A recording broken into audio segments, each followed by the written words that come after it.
And this is what we're going to review today, the addendum O, the addendum R, and we're going to finalize up with the escalation clause and go through your questions. But as far as the addenda are concerned, you add that. That's what an addendum means. You are adding it to your offer. An amendment changes your offer, but an addendum adds to the offer. So when you are writing an offer on a property that there's some confusion or some issue with when the seller can get out or when the buyer has to get in and things like that, that's when you go to the zip form library and you pull out the addendum O. And it's the addendum O and the addendum R, which regards rentals. They add all of the what if that could happen in a contract. So as Bridget said, can I just put it in that it's free occupancy? Yes, you can, but then, as anything in real estate, stuff happens. And the addendum O sort of thinks for you and comes up with things that could happen, and you either disregard it and don't make it applicable to your contract, or you check the box and say this is important. And it does protect you, it protects your client, and it protects the other party too, really. So it covers the what ifs. So regarding addendum O, I'm not going to go through the actual contracts. Addendum O is 2 short pages, and you can get it in the zip form library. But what we're going to do is just go through in bullet points on the important parts of addendum O. So if you want to have an addendum O next to you, I also have one on my desktop that I can share if we need to get into the wording. But basically, it's to be added to a contract when there is an occupancy agreement needed, other than the standard buyer to occupy at closing. And this comes up quite a bit. I mean, especially in this competitive market, buyers are coming up with all sorts of creative things to make their offer stand out for a seller. And one of those creative things might be letting the seller stay in the property for a week or 4 days or something like that. And it benefits the seller and wins the offer. But when you are doing anything like that, even just a simple agreement, it's best to pull out the addendum O and look it over to see all the things that can protect your client. And we're looking at it today as if you are a buyer's agent. If you're not a buyer's agent, you really are skating on thin ice by pulling out an addendum O. It's more of an agency agreement, and you really can't negotiate with a customer like you can with a client. So if we're going beyond the regular occupancy terms, in the state of Wisconsin is occupancy at closing, first of all, you make sure that you attach it to your offer to purchase. So in the back part of the addendum A or the back part of the offer to purchase, you make sure that this addendum O, and use the label, the title addendum O, is attached to the offer to purchase. Otherwise, it's not. It's not effective and it's not attached. So as going down through the addendum O, the first thing that you're going to do is define the property, obviously. And then you're going to talk about the occupancy period. So there are 2 types of occupancy. Either the buyer who is buying the house at closing grants to the seller, who will be called the occupant, post-closing occupancy of the premises. So at the closing, the buyer becomes the owner and the previous owner becomes the occupant, and they're going to stay in the house a few days after the closing. That occupancy starts at the closing and ends on a date and a time that's agreed to. So you have to put in a definitive date and time that this occupancy of the seller ends. And that becomes important because as stuff happens, sometimes the seller doesn't want to move out or still wants a few more days, or other things come up. My dog is sick, I can't move out, and that kind of stuff. So that's why you really should have a definitive ending date and time, once you out by noon on that day.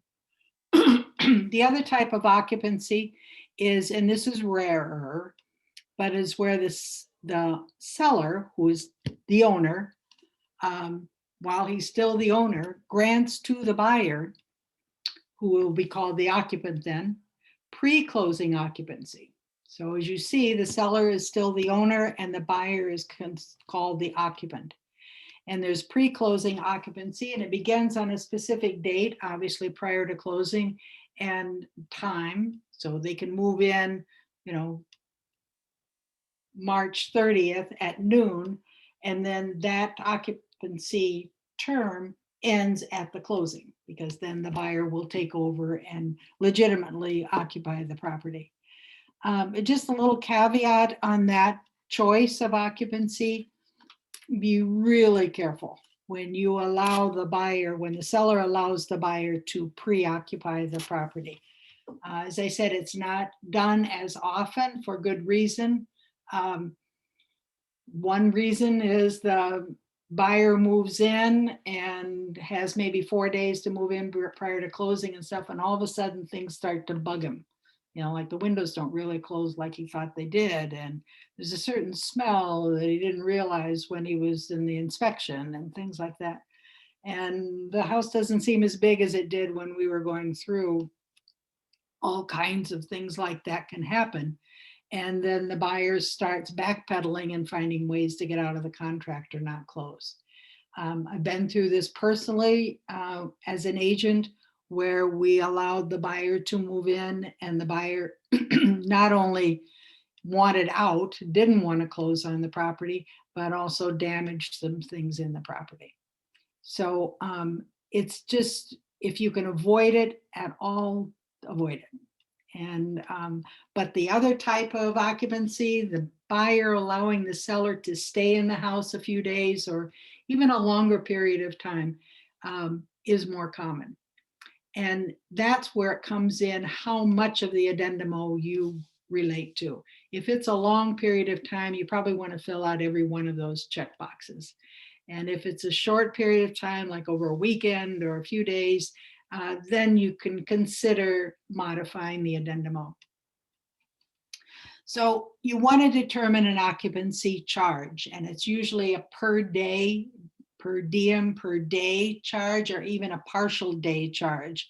And you have to make a decision on who's going to hold that money, because that money is all totaled up at closing. So if the seller is going to stay, the seller is prepaying to the buyer the per day charge of how many days he's going to be there. So you have to decide who's going to hold it.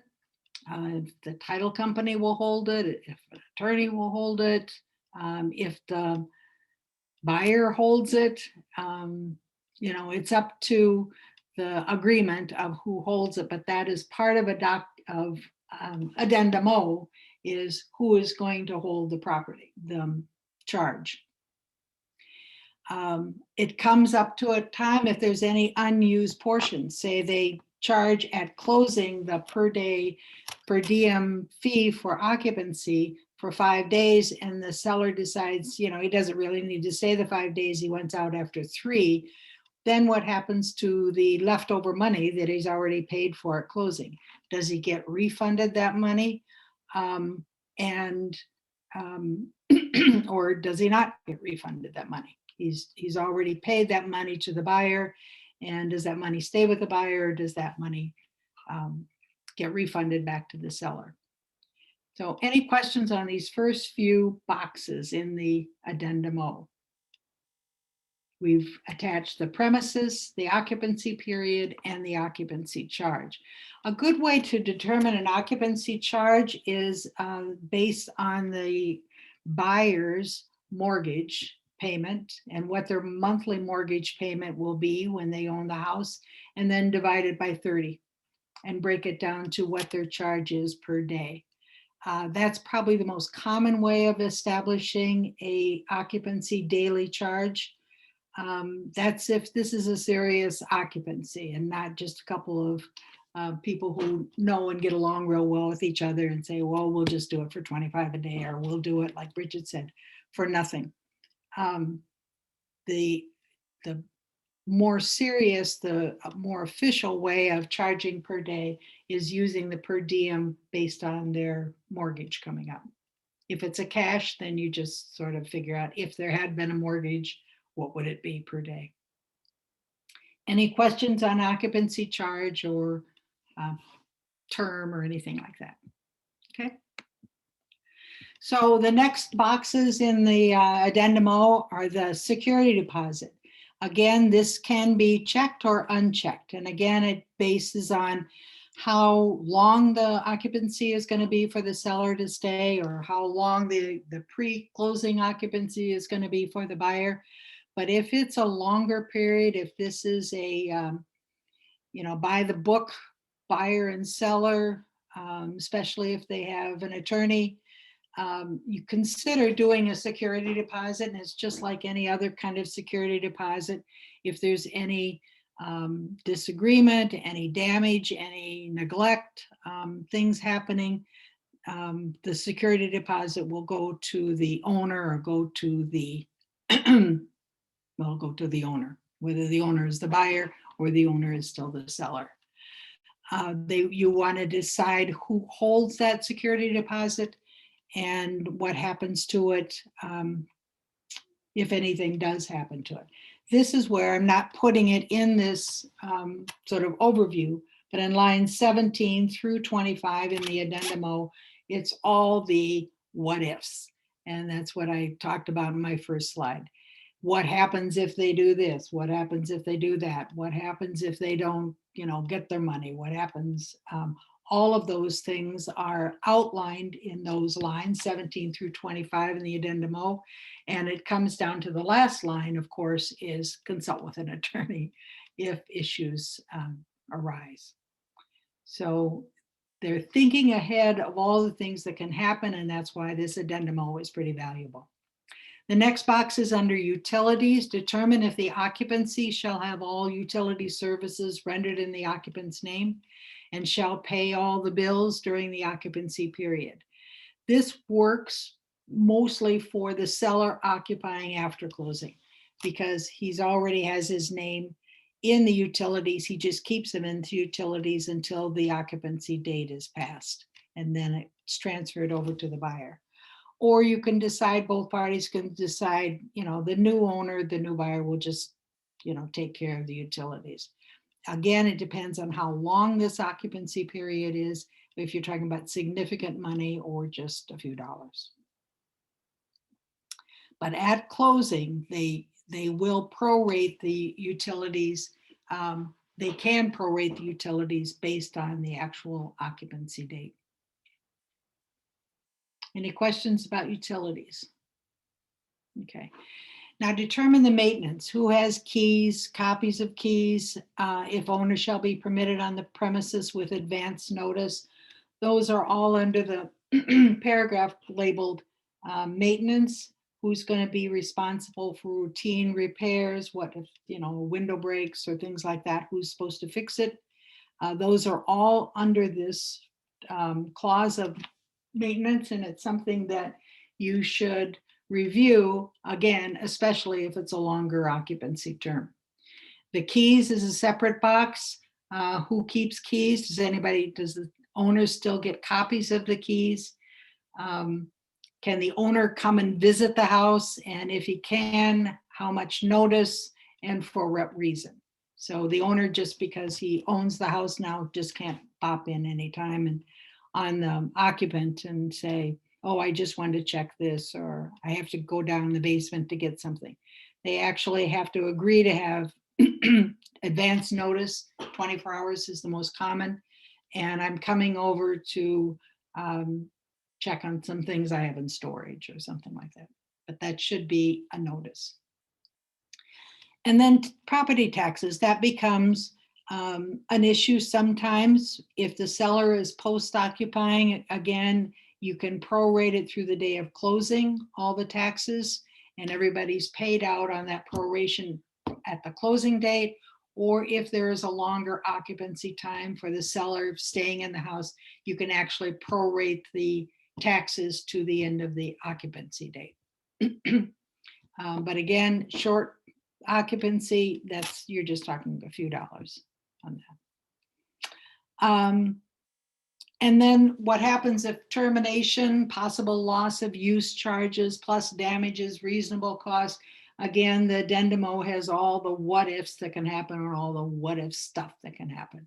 And there are problems, as I said, maybe the occupant doesn't want to move out. Maybe in a pre-closing with the buyer there, maybe the occupant wants to leave early and not buy the house. So all those things are addressed in the lines 43 through 48. And if there is a cost per day if they don't get out when they're supposed to. And you can, buyer will surrender possession of the premises. All of those what if issues, and they can be issues that do happen, are addressed and covered in the addendum O. So again, consider it as a very important document to add to your offer. So again, in summary, just check the boxes that best fit the occupancy situation of the buyers and sellers. You don't have to check them all. You can make it really light. As you were saying, Bridget, you could just put it in the offer that there's a fee-free occupancy. But as you see, there are a lot of other things that can happen, like damages, utilities, and things like that. So make it important. One thing that I really want to always stress is don't ever say, I always do this, or I always use an addendum, or I never use an addendum, because real estate is rampant with exceptions to the rule. So always consider what your individual situation is. Any other questions on addendum O? Good. All right, we'll go to addendum R. And this is for rental properties. Now, if it's a duplex, this probably isn't that important of a document, because the issues in a duplex, the appliances, all of the issues with lease, rent, all of those things are pretty simple, because you're dealing with just maybe one or two units that you're at issue with. But if you have a 4-family, and you can still practice buying and selling of 4 families under your residential license. If it goes above 4 families, it's considered commercial, and you really should know what you're doing in commercial if you're going to do that. But if you have a 4-family, the addendum are, if you are renting, if you are listing it, use addendum R to give to the buyers, or if you are writing an offer on it, doesn't have an addendum R, you fill it out the way you and your buyer want it to be done and attach it to your offer. And again, make sure that it's attached officially by adding it in the attached addendum part of the contract.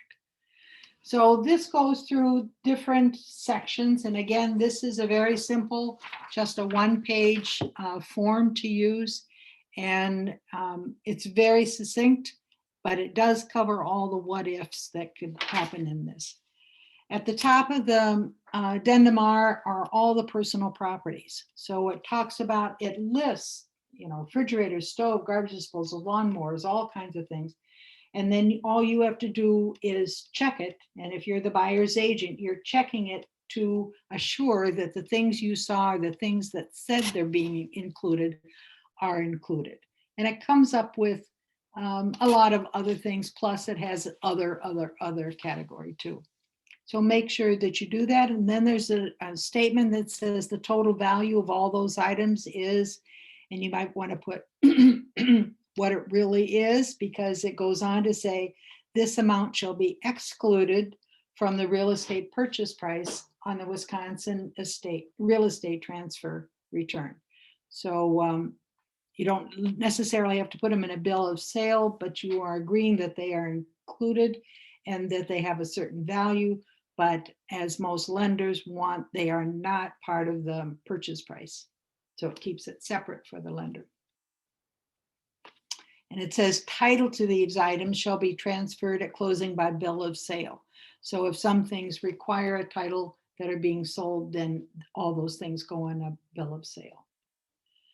The next section in the addendum O is the rent schedule. So it breaks it down into different unit numbers. And as I said, if you're buying a duplex where both units are occupied by a tenant, you would put the 2 units, you would put what their lease expiration or their tenancy type is. So they're either on a 1-year lease or they're month to month or whatever. You put down what the rent amount is for each unit, the security deposit for each unit, any delinquent rents or any penalties levied. Those are last 2 categories. You might think, well, I would never use that, but you'd be surprised. And especially if you're not used to buying or selling rental properties, you are best to have those that information covered by the listing agent, by the seller, because that's where some really serious problems can arise. So you want to make sure if there are any delinquent rents or any penalties that have already been levied to a tenant. The next section in the addendum are under leases. So it says attached to the offer or to be delivered to the buyer in so many days. So if the listing does not show what the leases are, the buyer now can ask in an offer that they want to see copies of the leases, say within 3 days of acceptance. If the listing agent or the seller never sends the leases or says there aren't any or things like that, if there are leases and the seller does not deliver them, the offer can be made null and void if the buyer wants. If there are no leases and it's all month to month, everybody agrees that you've got month to month and no actual leases. Under the next one is indemnification. I left that off just because it just says at closing, seller shall assign all right, title, and interest in the leases to the buyer. The buyer shall assume all the duties, liabilities, and obligations thereunder as the landlord. So it's transferring one landlord's responsibilities to the next landlord's responsibilities. Buyer shall indemnify and hold seller harmless. And that's pretty important because some issues may come up after that, but the seller now is closed, he's being held harmless, he's out of the picture, unless you write otherwise. The next section in the addendum R is under rent. So it says all rent for the month of closing shall be prorated through the day prior to closing. So if the closing's in the middle of the month, they prorated that month's rent all the way to the end of that month. Excuse me, prorated through the day prior to closing. Seller may collect any delinquent rent which was due before closing for the seller's account. So the seller has up to the day of closing to get any rent that's delinquent and any issues with a tenant resolved. Same thing with the next one, security deposits. This is important. I know a lot of times it's forgotten in a contract, but the seller shall transfer the full amount of all security deposits to the buyer at closing, unless you have some other agreement in writing. So the current owner's security deposits become the new owner's security deposits. Any tenant records the seller shall give to the buyer at closing. And a lot of times they don't have a tenant record, but if they do, the buyer or the seller should give all tenants written notice 10 days prior to closing, advising them of the sale and the new contact information. So this is really important, and I've seen several cases where this wasn't done, and it was a big surprise to the tenant that they had a new landlord. They have to be given notice 10 days prior to closing and how to contact their new landlord. The next area is the change in status. Seller shall give to buyer prompt written notice of any tenancy termination. I mean, you could see you're buying a 4-family and everybody's all filled up and you have good tenants, and then one of the tenants realizes it's for sale and he is able to terminate his lease or his tenancy, or he can just walk out, which is called unit abandonment, or any other material breach of a lease, or rent delinquency after the date of offer. Sometimes that happens. The tenants say, well, I didn't realize you were selling. Now that you're selling, I'm out of here. I don't want to continue this. So seller shall give to buyer prompt written notice of any of these issues. And then there's a section on eviction. You can decide who shall complete an eviction. An eviction may be in process between the closing date. It started before the closing date, but not the 30 days up until after the closing date. This addendum R specifies who is going to take over the eviction, who is going to be responsible for it.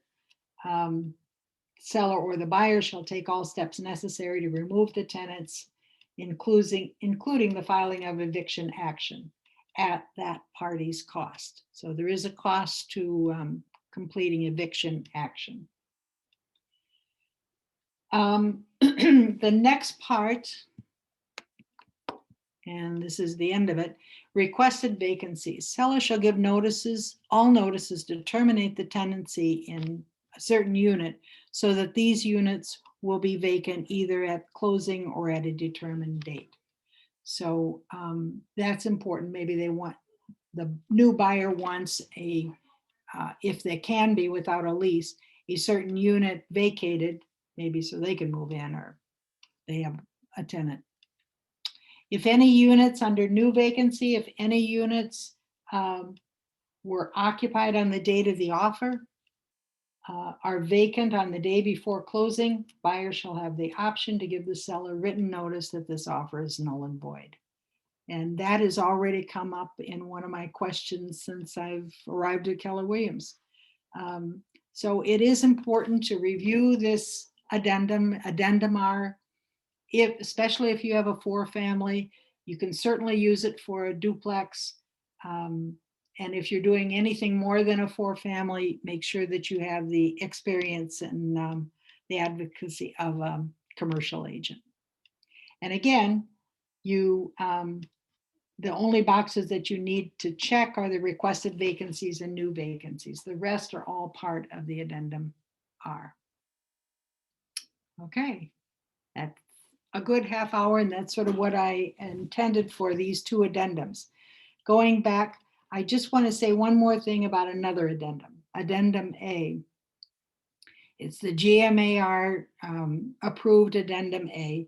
And I've run into several situations where agents are not adding that. And they're saying, well, there really wasn't anything on there that related to our transaction, so we didn't add the Addendum A, or I didn't get an Addendum A on my listing. I think it's very, as the legal hotline says, prudent practice for a professional to always include the Addendum A. There may not be many boxes that are relevant that are checked. It's the only place where you can add additional testing. It's the place where the home warranty is. There are a lot of things on Addendum A that could be relevant to your transaction. And if they aren't, it's still a good idea to attach Addendum A because there's a lot of legal buyer protection. It's a very strong consumer protection form. And there are a lot of things on the pages that a lot of people don't read that are important to your client. So make it a practice, I think, to always include Addendum A. Not so much as relevant to a condominium purchase, but still, I think it's good to use it. But for regular residential, it is very important that you use the Addendum A. Okay, so consider those 3 addendums, A, R, and O. Anybody have any questions? Clear? Anything in the chat? I have a quick question. I'm sorry if I missed this. Sure. But like, let's say, I guess, and this goes with anything, but that, you know, they have post occupancy and they do, I guess, a lot of damage. Like, what are the courses of action? I'm just curious. Do I just call you? Yes. Well, I really can't do anything either because I'm not a lawyer and neither are you. So if they do a lot of damages, and that's pretty much what they're saying on addendum O, under maintenance, is Mhm. that there are some things that are going to be covered. But if there is damages and, or neglect or waste on it, disputes regarding major repair or maintenance costs shall be resolved based on an estimate provided by an independent qualified third party and mutually selected by owner and occupant. And if issues arise at that, depending on the amount, you can either go to small claims court, or if it's hefty, then probably an attorney's advice. And remember, small claims court is a really good option for things. I've forgotten what the cap is on the small claims court, but you can go there. You don't need to hire an attorney. Both parties sit in front of a judge. The judge looks at both sides and decides who should get what.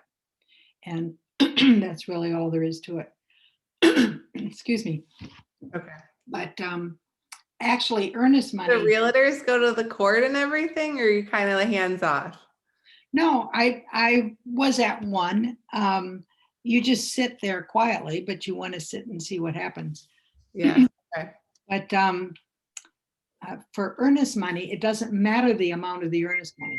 They can all be handled in a small claims court. So even if you had a $20,000, $50,000 earnest money, that can be resolved at small claims. But there is a cap on other disputes for small claims. Anybody know what that is? Okay, just remember that we can't be attorneys. And when things get edgy like that, we can't offer the solutions. So, are you ready for the escalation clause?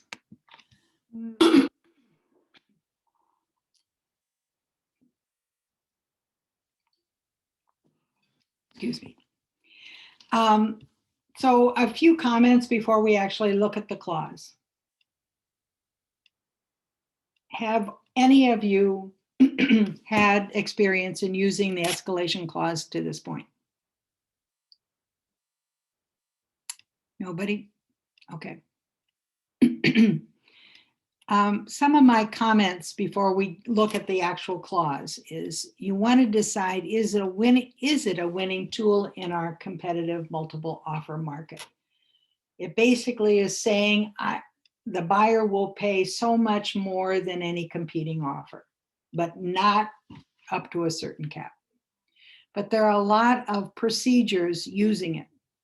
And especially in this market where we can have 34 offers on a property, obviously more than one offer is going to have an escalation clause.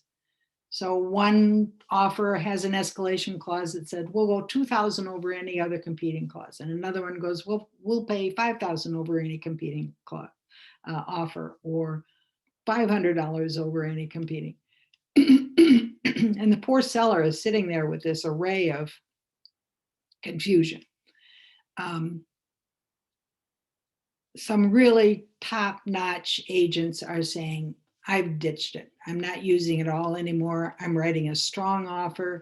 I'm adding other things that would benefit the seller. And we've talked about all those things that can be used in a competitive market situation that make your offer stand out without risking your buyer. But if you really want to cut through all the stuff, for a seller, maybe a clean, strong offer will surpass an escalation clause. The other thing that we're facing now, especially with these escalation clauses, are appraisals. everybody's in this heat to get an accepted offer, and the prices are going up, and they're being ousted up and up and up by the escalation clause. And then you get to the lender, and the lender goes, oh, you got to be kidding. I mean, it's 30,000 over value. We're not doing that. And if you have an additional appraisal contingency in your competing offer, it's even worse, because then it has to appraise at purchase price or above. So going back to considering, do I put in an escalation clause? It's up to you and your buyer, obviously. Only the buyer and seller can see the terms of the competing offer. And this is a part that's really misunderstood by a lot of agents. They're treating it back and forth like a counter back and forth. Here's this price. No, we're going to do this price. No, we're going to do this price. And that is an incorrect way of using the escalation clause, because agents are not to see the terms of any competing offer at all. And so that's why there's a section in the escalation clause that says, here's the buyer's direct email, here's the seller's direct email, and they can only communicate with one another outside of the agents on this because of confidentiality. So on the escalation clause, you should actually list the seller's direct email and list the buyer's direct email, and do not copy your agent in on it. If they finally then decide on a purchase price using the escalation clause, they're going over so much than the competing offer, then you have to send an amendment that the buyer and seller both sign agreeing to this new amended price. And that is one thing sometimes we're not seeing. Everybody just assumes, though, they went 1,000 over, so this is what it's going to be. You have to actually put it in writing in an amendment that the new purchase price is going to be blank. Only a competitive offer can trigger the escalation to how many dollars over. It says in the escalation clause, in the event that there are multiple offers or that there's a competing offer, so just the seller and the listing agent just can't say, well, we're getting 12 offers and you said you'd go 1,000 over, we'll take you at your 1,000 over, we'll take you at your 5,000 over. We had one situation where the listing agent thought that the cap, which is the high ceiling that the buyer will not go over, they took it as the cap was the offer. And it was hard to explain that to her. The cap price is only the amount that the buyer will not breach. The buyer will not escalate over that certain price. And again, the final question, how does the listing agent present more than one offer with acceleration clauses? So I'm going to wrap up by just looking at the escalation clause. This is the one in our zip form library. And I just want to give this a warning to everybody. There are several versions of escalation clauses. They all basically say about the same thing, but this is why there's some confusion and some misinterpretation of it. Each company probably has their own lawyer draft their company's escalation clause. This is the escalation clause that Zip Form, which is WRA, has offered. And so Keller Williams has decided to use this form. But again, some of the arguments come up where one listing agent is reading it one way and the buyer's agent is reading it another way. But to go through it, and to go through it carefully, that's why I put it up here on the board. If the seller receives any other bona fide offer, and they put that in there because some people were just putting in fake offers, say written by their kid or somebody, to make the escalation clause bump up. So it has to be a bona fide offer to purchase the property on or before certain date, the closing date, with a net price That means purchase price minus any other contributions like seller contributions, closing cost credit, stuff like that. Equal or greater than a certain amount. If it's if it's equal or greater than, the buyer agrees to pay so much more than the said net price up to a maximum amended purchase price of, that's the cap. So it can only be accelerated or escalated, they sort of mean the same thing, by the amount that they say buyer agrees to pay so much more than the net price. It doesn't say that they agree to pay their maximum amended price. So if the buyer puts in, they agree to pay $5,000 more than the net price of any other bona fide offer, that means that the other bona fide offer comes in higher or equal to this buyer's offer, then this buyer will pay $5,000 more, as long as it doesn't breach his cap of what he's going to pay. So if seller, within 2 days of receipt of such another offer, delivers a complete copy of that offer directly to the buyer, and obviously the name crossed off of the buyer, not in care of the broker, it's not to go through the broker or the agent, by an approved delivery method per offer to purchase. So that's where you're going to give the personal email address of the buyer and the seller.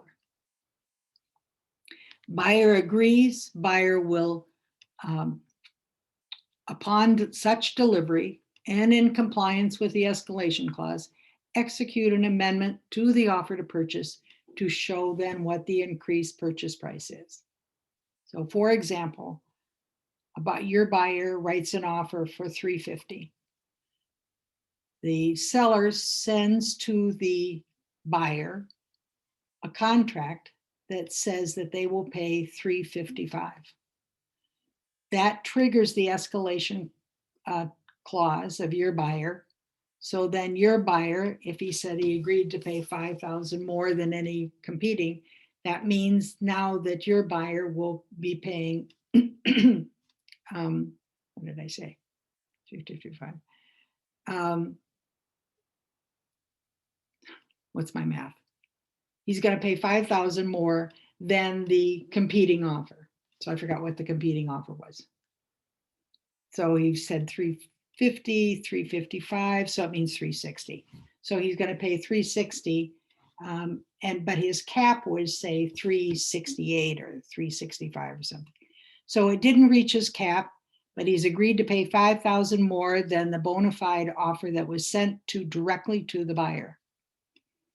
Then, if the buyer agrees to that, and using the escalation clause as part of the agreement, then an amendment is sent, or the buyer sends an amendment saying the purchase price will be $360.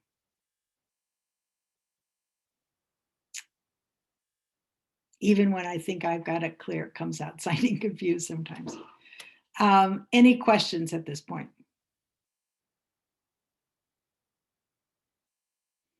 Okay.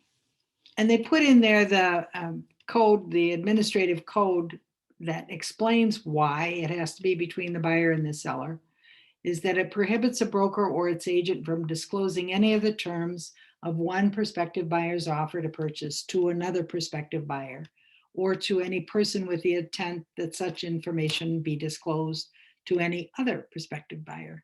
So delivery of any communicate regarding the terms of other bona fide offer must be conducted solely between the buyer and the seller and cannot involve their agents.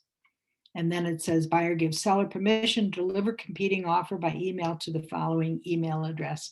And that's where you give the personal email addresses where they can communicate away from their agents. Now you can see where this would be really complicated. Now, if the seller is sitting on, say, 10 offers and 5 of them have escalation clauses.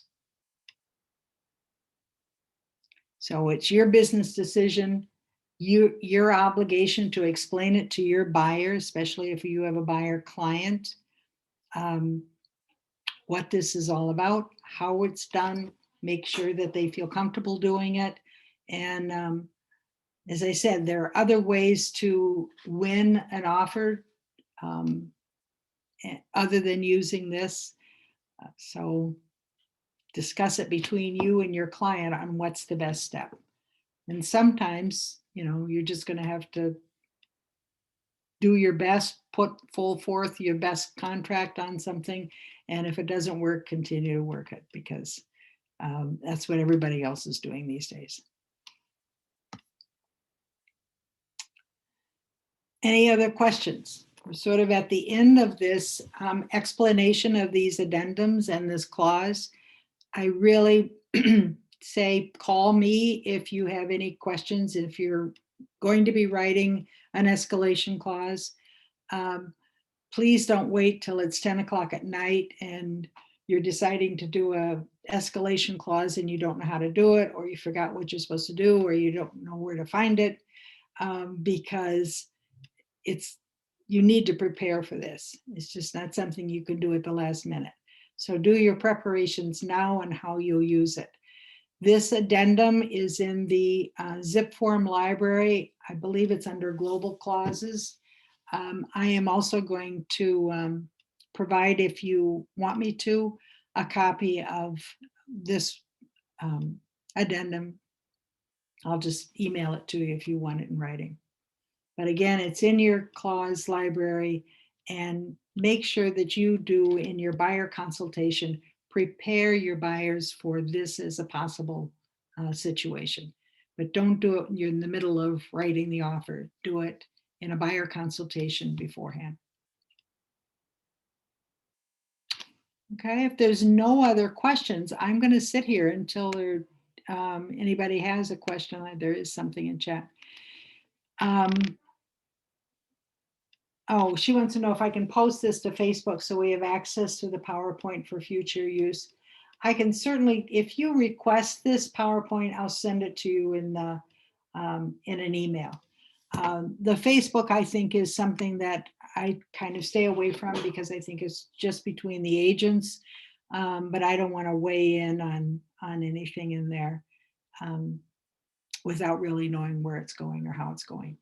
So I'm happy to email the PowerPoint to anybody, email you a copy of this escalation clause, whatever you want. So send me an email or a text saying, send me a copies, and I will.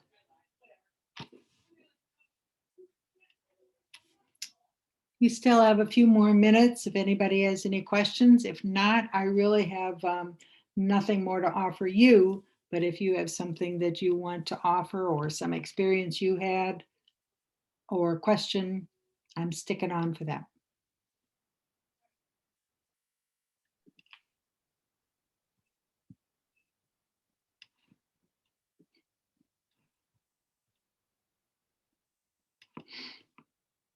I remember when the escalation clause, acceleration clause was new back in the 90s, and we made it up. There was nothing in writing at WRA or anything like that, but we just made up our own clause. He'll pay so much over anything else you get, but not to exceed such and such. And it was obviously sent back and forth by agents, and there were a whole bunch of things that we did wrong. But the first few agents that used it always won, because the response was always, can you do this? That's not legal. Can you do this? And it was pretty much used as a secret weapon and a shock. But then obviously as the years went on, it became more popular. And then the WRA decided they had to get into it and with their attorneys, make sure that it was written correctly. So it is a good tool. In this market, it's kind of a crazy thing to use.